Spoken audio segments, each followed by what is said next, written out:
सीधे लिए चलते हैं रामलीला मैदान, जहां स्वामी रामदेव के योग महोत्सव कार्यक्रम में शामिल होने के लिए बीजेपी के पीएम उम्मीदवार नरेंद्र मोदी पहुंच चुके हैं। ये योग महोत्सव शिविर स्वामी रामदेव ने खासतौर से आयोजित किया है। हालांकि उनका यह कहना है कि इसका लोकसभा चुनाव से कोई लेना देना नहीं है, लेकिन चुनाव के इस मौसम में स्वामी रामदेव जिस तरह से प्रचार करते रहे हैं नरेंद्र मोदी के लिए, भारतीय जनता पार्टी के लिए, इसको चुनावी योग कहना भी गलत नहीं होगा। नरेंद्र मोदी यहां पर पहुंच चुके हैं और अब से कुछ देर बाद नरेंद्र मोदी यहां पर एक भाषण भी देंगे। अभी 1.5 महीने तक घर में बैठना नहीं, बाहर घूमना, परिव्राजक बनना। मंच पर कई संत यहां पर मौजूद हैं। इसके अलावा कुछ राजनीतिक हस्तियां भी यहां पर पहुंचने की उम्मीद है।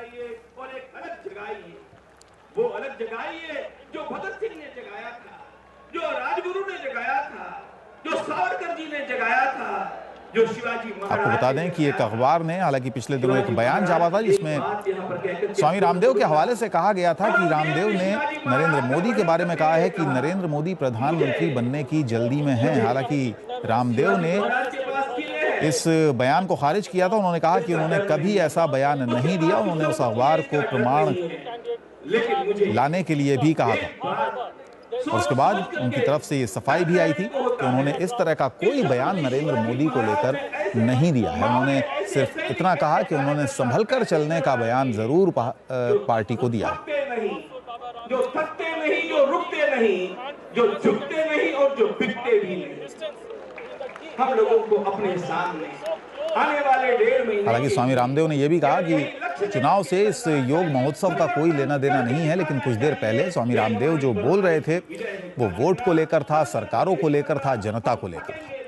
हम रुकेंगे नहीं, हम झुकेंगे नहीं और हम बिकेंगे नहीं। भारत माता की जय। पूज्य महाराज श्री को बहुत बहुत अभिनंदन। एक बार हाथ उठा के बोले भारत माता की। भाइयों बहनों, और इससे पहले आज शहीदों को भी सम्मानित किया नरेंद्र मोदी ने। भयंकर गर्मी के वातावरण में भागीदारी भगवान ने अनुग्रह किया और आज मैंने कहा दिल्ली के रामलीला मैदान से लेकर पूरा हिंदुस्तान भर में योग के माध्यम से जहां देह का आरोग्य मिल रहा है, वहां देश के आरोग्य के लिए भी हमें बहुत बड़ा पुरुषार्थ करना है। लोग कहते हैं चारों ओर निराशा का वातावरण है। मैं देख रहा हूं चारों ओर आशा और विश्वास से देश भरा हुआ है और पूरे देश में एक जोश है, एक जुनून है, एक आक्रोश है और एक बदलाव की बहुत बड़ी आहट है और अब उसका परिवर्तन का वक्त सन्निकट है। एक बार मैं आगे अब पूर्णाहुति की ओर हमें बढ़ना है, उसके लिए आदरणीय मोदी जी भी हमारे बीच में हैं, वो भी अपना मंतव्य आप सबके बीच रखें। आपकी जोरदार करतल ध्वनि के बीच, आपके अभिनंदन के बीच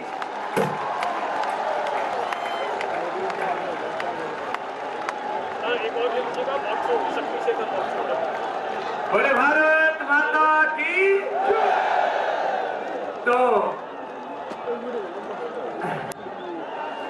बैठिए आप। तो अभी मैं आपसे बात कर रहा था कि अब मैं इस अनुष्ठान को पूर्णाहुति की ओर बढ़ाते हुए पीछे जो किया सो तो किया ही है, आगे भी बहुत कुछ करना है। 25 वर्षों में बहुत कुछ किया है, बहुत कुछ सहा है। अब लगता है भारत के बुरे दिन जाने वाले हैं और अच्छे दिन आने वाले हैं। अंधेरा जाने वाला है और प्रकाश आने वाला है और इस भारत के अभ्युदय और श्रेष्ठ की सिद्धि में, सिद्धि पे भव्य भारत के निर्माण में आपको भी अपनी एक बड़ी भूमिका निभानी है और अपने हाथों से एक स्वस्थ, समृद्ध, परम वैभवशाली राष्ट्र बनाना है। मैं आदरणीय मोदी जी को बिना किसी भूमिका के आपके बीच आमंत्रित करता हूं और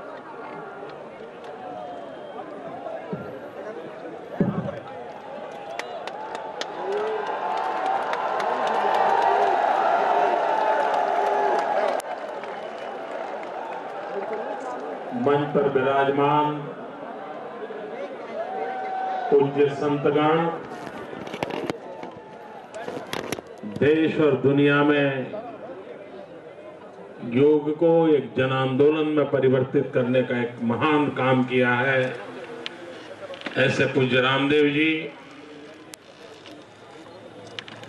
आज शहीद दिवस है।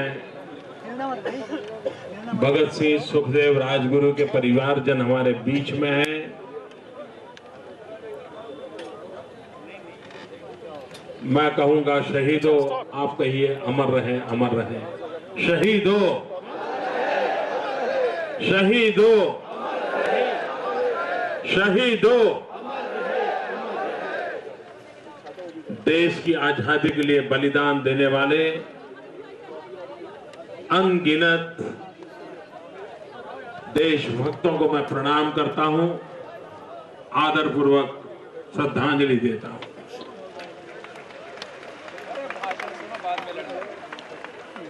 आजादी के पहले देश के लिए मरने का लोगों को सौभाग्य था।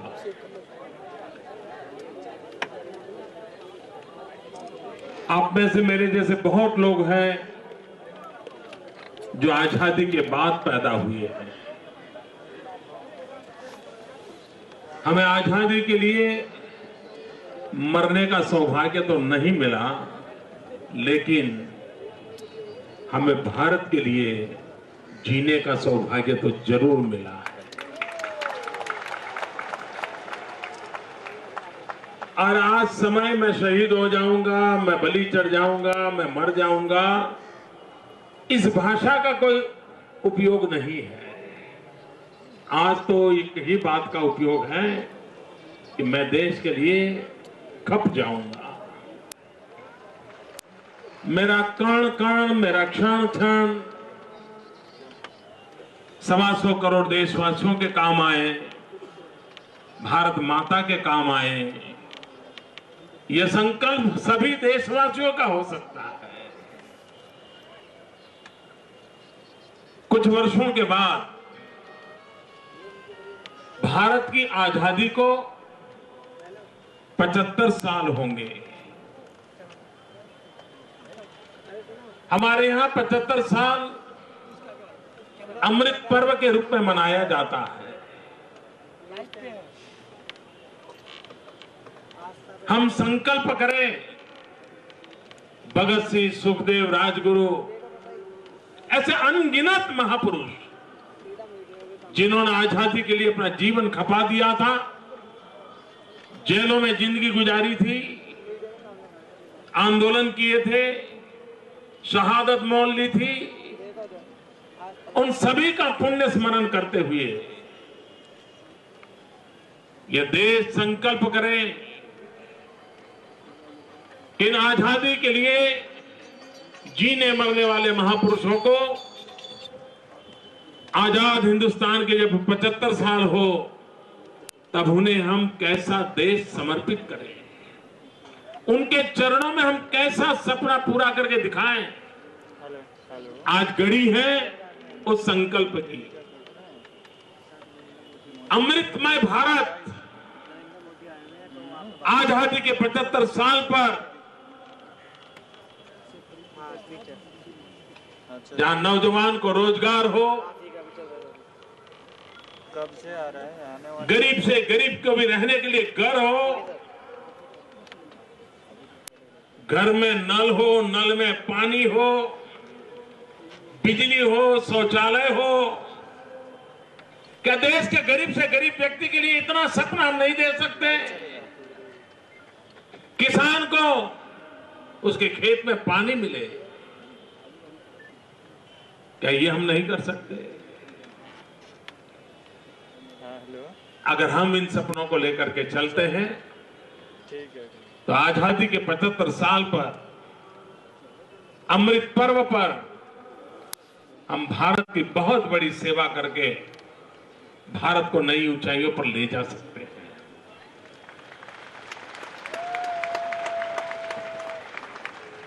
मैं पूज्य रामदेव जी का अभिनंदन करता हूं कि उन्होंने ये योग महोत्सव की योजना की,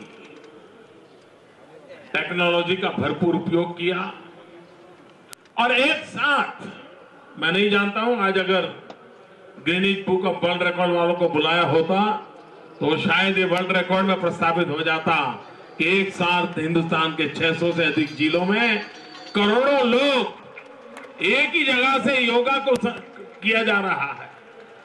ये दुनिया की बहुत बड़ी घटना के रूप में माना जाएगा। लेकिन हम विदेश में तो छोटी भी चीज होती है तो रिकॉर्ड ब्रेक लिखे जाते, हम लोगों की आदत नहीं है, इसलिए शायद उस तरफ हमारा ध्यान नहीं गया होगा, क्योंकि हम लोग कर्म में विश्वास करते हैं। और पूज्य बाबा रामदेव जी तो जिसको ठान ले फिर वो पीछे मुड़ करके देखते नहीं है।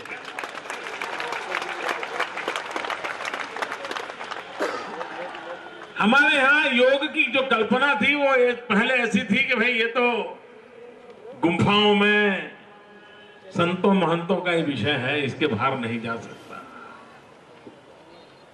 बाबा रामदेव जी ने एक बहुत बड़ी सेवा की है कि योग को उन्होंने रास्ते पर लाके खड़ा कर दिया, जन आंदोलन में परिवर्तित कर दिया, जन सामान्य को उसके साथ जोड़ने का अभियान चला दिया।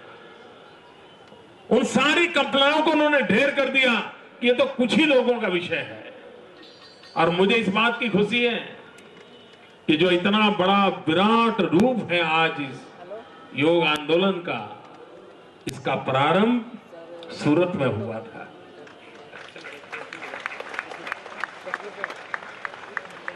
और मुझे उस पल के साक्षी बनने का सौभाग्य मिला था। और तब से ये जो चल पड़ा है, और योग सिर्फ रोग मुक्ति का साधन है ऐसा नहीं है, योग ये भोग मुक्ति का भी साधन है। योग से रोग मुक्ति भी है, योग से भोग मुक्ति भी है। मन, वचन और कर्म तीनों में संतुलन बिठाने का काम योग से सहज सिद्ध होता है। और इसलिए एक स्वस्थ समाज, स्वस्थ भारत के निर्माण के लिए, और आज पूरे विश्व में होलिस्टिक हेल्थ केयर में जो लोग विश्वास करते हैं, योग ने एक बहुत बड़ा आकर्षण पैदा किया है। भारत सरकार में अगर दीर्घदृष्टि होती, उनकी नीतियों में उस दीर्घदृष्टि के दर्शन होते, तो योग के माध्यम से हम पूरे विश्व को अपना कर सकते थे। योग अपने आप में हमारा एक कल्चरल एम्बेसडर बन सकता था। योग एक ऐसा विषय है जो दुनिया के किसी भी व्यक्ति को आकर्षित कर सकता है। विश्व में पहुंचने के लिए एक बहुत बड़ा हमारा एक माध्यम बन सकता था। खैर, उन सरकारों की सोच कुछ अलग है, लेकिन आने वाले दिनों में आज जब विश्व का ये आकर्षण बना है, उसका भरपूर फायदा हिंदुस्तान ने उठाना चाहिए। और मानव जात की सेवा का काम योग के माध्यम से भी हो सकता है, विश्व को जोड़ने का काम भी योग के माध्यम से हो सकता है। इस सपने को लेकर के चलना चाहिए। आज जो करोड़ों करोड़ों लोग ने इस योग महोत्सव में हिस्सा लिया है और इस आंदोलन को आगे बढ़ाया है, और मैं जानता हूं बाबा रामदेव के साथ जी के साथ जुड़े हुए लोग प्रतिबद्ध होते हैं, कटिबद्ध होते हैं। एक बार बाबा का आदेश हुआ, फिर बस वो लग जाते हैं।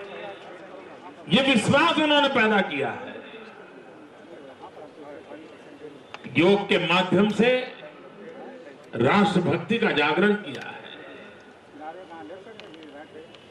और मैं जानता हूं, उनसे मेरी व्यक्तिगत जो बातें होती है, मैं जानता हूं वो किसी दल से जुड़े हुए नहीं है, उनका किसी दल से लेना देना नहीं है, नहीं उनका किसी व्यक्ति से लेना देना है। उनके भीतर एक आग है कि हमारे देश में ये बुराइयां क्यों हो, ये काला धन क्यों हो, ये भ्रष्टाचार क्यों हो, ये शासन घिसा पीटा क्यों हो। इसके पीछे एक आग है, दर्द है, पीड़ा है, और उसी की अभिव्यक्ति। लेकिन उनके मुद्दे ऐसे हैं जो मेरे जैसे लोगों को बहुत पसंद आते हैं। उनके मुद्दे मुझे अपने मेरे मुद्दे लगते हैं, लेकिन बहुत लोग हैं जिनको उनके मुद्दों से नींद हराम हो जाती है, तो वो उनके पीछे लग जाते हैं, उनको परेशान करते हैं। लेकिन इसके बावजूद भी आज जिस प्रकार से बाबा रामदेव जी लड़ रहे हैं, अगर उनके भीतर सच्चाई की ताकत न होती तो कब के ही लड़ाई छोड़ के भाग गए होते। कोई तो बात है, कोई तो दम है कि इतनी बड़ी सल्तनत के खिलाफ वो अपने बलबूते पर लड़ रहे हैं। ये योग के माध्यम से शक्ति पैदा हुई है, राष्ट्र शक्ति निर्माण हुई है। मैं इस महान पवित्र अभियान को प्रणाम करता हूं। पूज्य बाबा रामदेव जी के अखंड एक निष्ठ पुरुषार्थ एक यज्ञ चलाया उन्होंने, इस यज्ञ को भी मैं नमन करता हूं। और आज मुझे आप सबके बीच आने का सौभाग्य मिला, मैं इसके लिए भी सबका अभिनंदन करते हुए, आभार व्यक्त करते हुए मेरी वाणी को विराम देता हूं। फिर से एक बार बोलिए, शहीद हो, शहीद हो, शहीद हो, शहीद हो, शहीद हो। दोनों हाथ उठा के बोलेंगे, भारत माता की जय, वंदे मातरम, वंदे मातरम, इंकलाब जिंदाबाद, हिंदुस्तान जिंदाबाद। भाइयों बहनों, अब तो जागरण के साथ आपके जाने का भी समय हो गया। मैं आपसे एक दो प्रश्न पूछता हूं। इस देश को स्वस्थ होना चाहिए कि नहीं? इस देश में से भ्रष्टाचार मिटना चाहिए कि नहीं? इस देश का जो धन लूटा है वो वापस मिलना चाहिए कि नहीं? देश को अच्छा नेतृत्व मिलना चाहिए कि नहीं? और देश में अच्छी नीतियां होनी चाहिए कि नहीं? और जिनकी अच्छी नीयत है उनको, उनके हाथों में देश की सत्ता होनी चाहिए कि नहीं? आप समझ गए ना? और सबको समझा दोगे ना? घर बैठोगे नहीं ना? अरे मैं 9 साल की उम्र से जगा, 15 साल की उम्र में घर छोड़ा, अब तो सितंबर से पतंजलि योग पीठ ही छोड़ा हुआ है। 7 महीने हो गए। अभी पूज्य गोविंद देव गिरी जी महाराज ने कहा आपको अब 1-1.5 महीने की छुट्टी लेना है और घर घर जाकर के लोगों को जगाना है और बेईमानों को सत्ता से पत्ता साफ करके इस देश को इंसाफ दिलाना। बस इस संकल्प के साथ आप जाएंगे। जाने से पहले वंदे मातरम भी गाएंगे कि नहीं? तो सभी अपने अपने स्थानों पर खड़े हो जाएंगे और सब मिल करके वंदे मातरम गाएंगे। शहीदों की शहादत को सलाम करते हुए, प्रणाम करते हुए जो जहां है वहीं पर खड़े हो जाएं और खड़े हो करके हम वंदे मातरम का गान करें। उससे पहले एक वो महापुरुष जिसने पूरे देश के करोड़ों लोगों को जगाया, सबको भारतीय मनीषा का बोध कराया, ऐसे हमारे पूज्य श्रद्धेय भाई श्री रमेश भाई ओझा जी हमारे बीच में यहाँ उपस्थित हो रहे। एक बार जोरदार अभिनंदन उन सब का हम सब की ओर से, जोरदार करतल ध्वनि।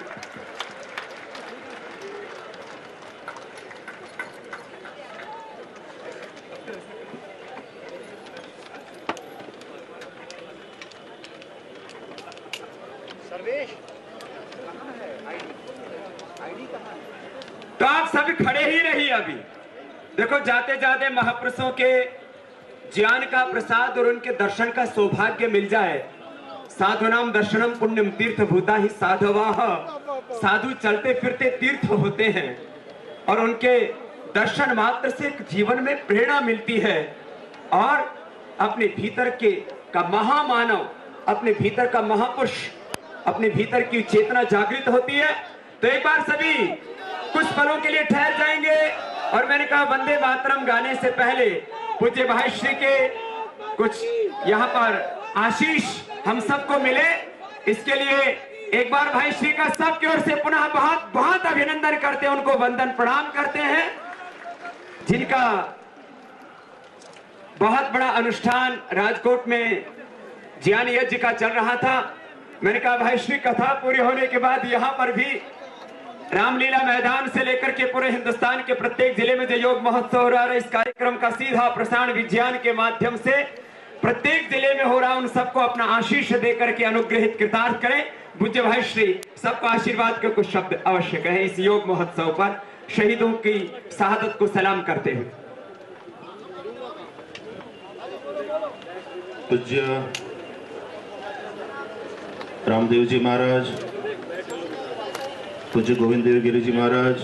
हम आपको बता दें कि योग महोत्सव में पहुंचे थे नरेंद्र मोदी, भारतीय जनता पार्टी के पीएम कैंडिडेट। उन्होंने कहा कि योग के माध्यम से देश में एक नई तरह की अलख जगाने का काम किया है स्वामी रामदेव ने। उन्होंने कहा कि रामदेव का किसी राजनीतिक दल से कोई लेना देना नहीं है। उन्होंने कहा कि जो मुद्दे स्वामी रामदेव के हैं वही मुद्दे वो भी समझते हैं कि वो मुद्दे काफ़ी अहमियत रखते हैं। हालांकि दूसरे दलों के कुछ नेताओं की नींद बाबा रामदेव के मुद्दे उड़ा देते हैं। योग आंदोलन शुरू करने का श्रेय उन्होंने स्वामी रामदेव को दिया। उन्होंने कहा कि पहले समझा जाता था कि ये सिर्फ योगियों का या महात्माओं का काम है योग करना, लेकिन आम जनता तक पहुंचाने का काम किया है स्वामी रामदेव ने योग को, और इससे न सिर्फ शरीर स्वस्थ होता है बल्कि भोग मुक्ति भी होती है। उन्होंने ये भी कहा, उन्होंने कहा कि भारत को विकास के लिए आगे बढ़ाने के लिए योग का अपना एक बड़ा योगदान है। और साथ साथ अभी भी स्वयं को आज इस योग महोत्सव के माध्यम से राष्ट्र के प्रति समर्पित करते हैं, मां भारत की सेवा के प्रति समर्पित करते हैं। हम स्वयं भी मजबूत बने योग के द्वारा, और हम अपने राष्ट्र को भी मजबूत बनाने की दिशा में अपने आप को समर्पित करें। राष्ट्र मजबूत होगा, राष्ट्र की सरकार हमें मजबूत मिलेगी। ऐसी मजबूत सरकार के द्वारा कुछ मजबूत निर्णय लिए जाएंगे तो राष्ट्र और अच्छी तरह से आगे गति करेगा। भारत में वो क्षमता है, भारतीयों में वो पोटेंशियल है।